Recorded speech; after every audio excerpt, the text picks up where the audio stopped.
Doctor সাহেব, পেটে ব্যথা, খুব ব্যথা, একটা গ্যাসের ওষুধ দেন। ও আচ্ছা,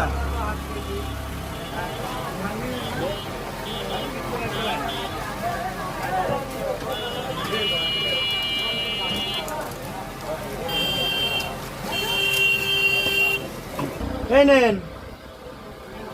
ডাক্তার সাহেব, কি ওষুধ দিলেন? আর ভাই ভালো কোম্পানি, স্কয়ার কোম্পানির ওষুধ দেন।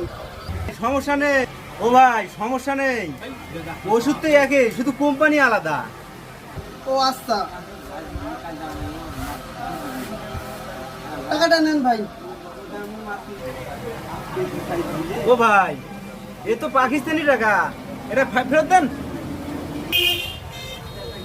ও ভাই, এ তো পাকিস্তানি টাকা, আমরা টাকা দেন। ও ভাই, সমস্যা নাই, দেশ আলাদা তো কি হয়েছে, টাকা তো একই নাকি?